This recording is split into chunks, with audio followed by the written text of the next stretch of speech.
What's poppin', y'all? What's going on with it? Y'all tapped in with the Head of the Game podcast. Yet again, once again, another controversial topic I want to bring to the forefront. Y'all read the title? Without further ado, let's get busy. This is why, in my opinion, why I feel like Qanon, if it's not the KKK Part 2, the ideologies and sort of the same talking points stem from the KKK, and I'm going to go into that right now. So basically, Qanon is a conspiracy theory group where a lot of, like, I'm just going to get to the nitty gritty. I mean, there's a lot of different, but the main conspiracy theory is like the government is against the people. And they're trying to take over and, so on and so forth. Granted.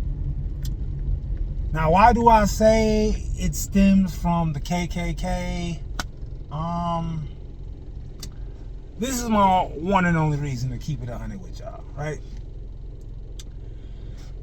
To keep it 100, the reason why I feel like I had similarities on why this group was birthed, if you look at not only the demographics, but also the average income and the geographic, like where do these people usually come from?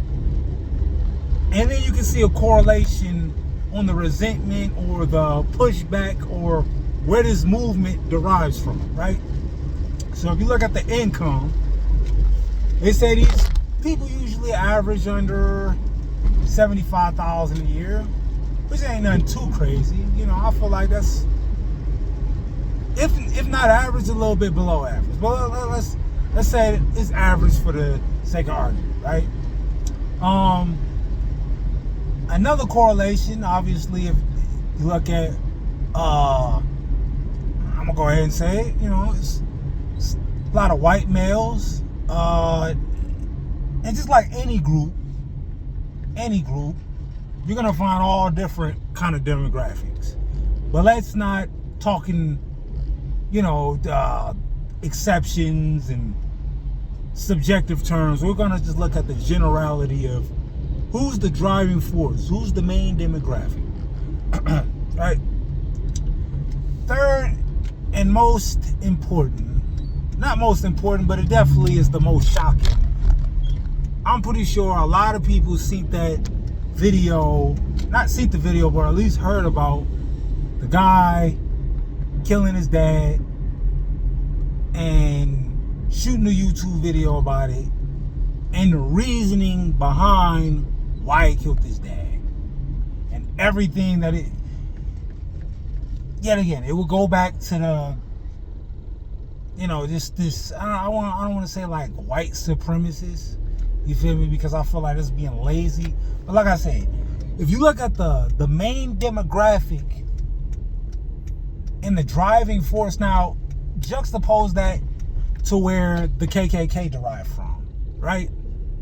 The KKK didn't derive from all these oligarchs and all these high and well-established, people of power, mainly white people, is running the corporations. And if anything, that's what QAnon is preservably, just basically the number one enemy, is that, it's just trying to fight the power.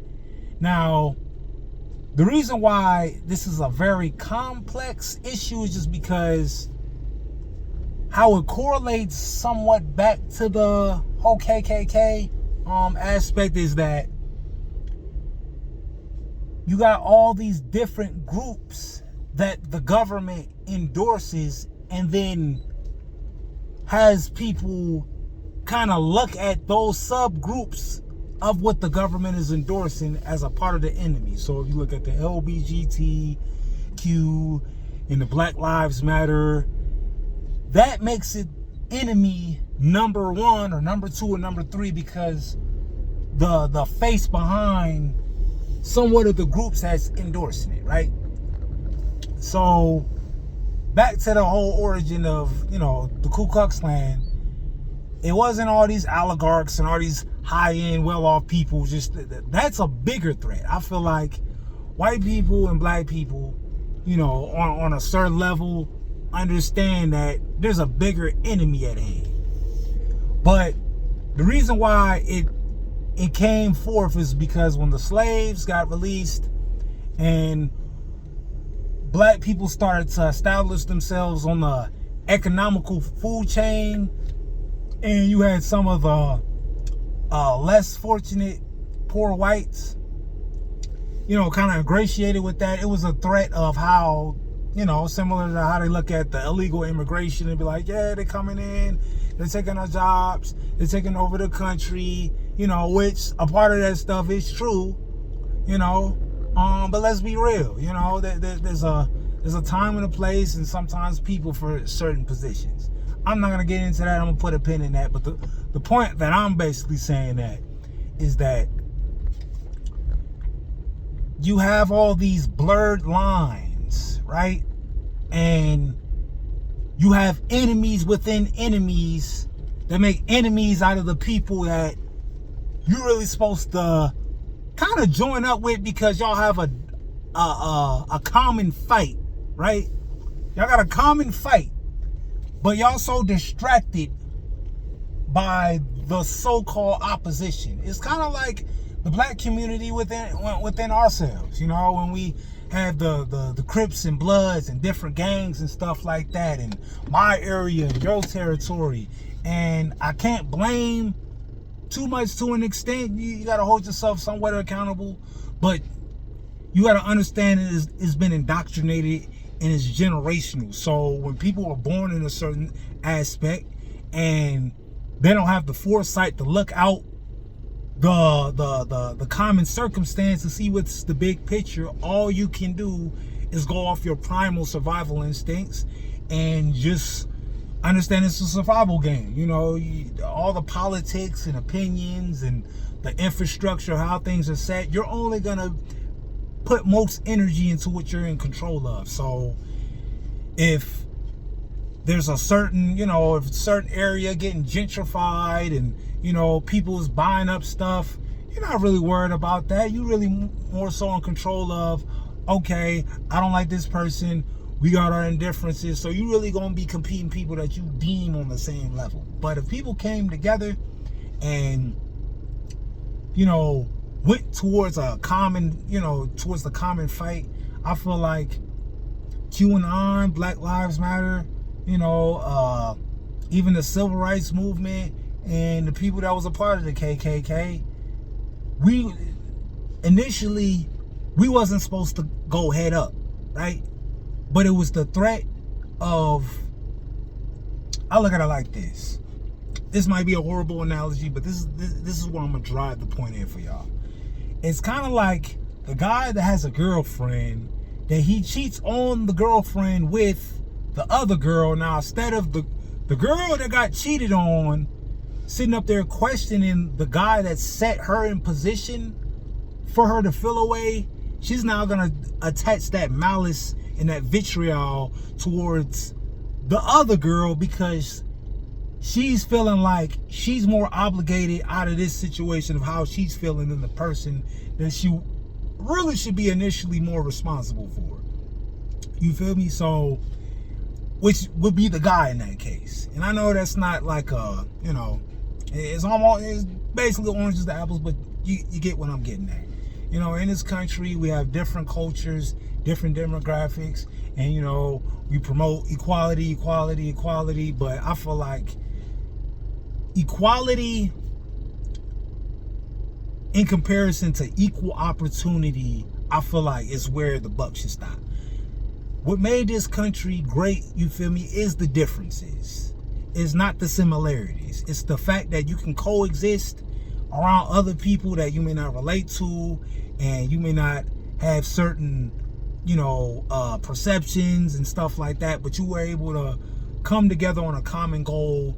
And it's sad, it's sad, but if you sit up there and you play a couple of videos of the QAnon people, you can just say, you can see that it's sad, but they've been indoctrinated by this social media thing, and I feel like since social media is so early, maybe 20, 30, 40, 50 years, there'll be studies, decades worth of, information and studies and, stuff like that for people to understand what kind of mental health and mental illnesses that, watching videos and watching a whole bunch of short form content and not having the mental capacity to be able to retain a certain attention span, to be able to differentiate between doing your due diligence of going and fact checking and background checking some of these sources, because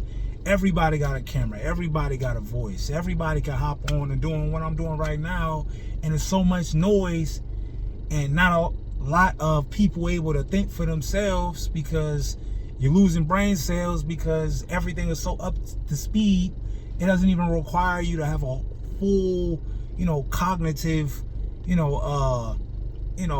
behavior to be able to function through the daily, because everything is just so fast and it's hard for people to really keep up with. So I just say all that to say, I hope I don't really offend nobody. I probably have, but the correlation I'm making is that,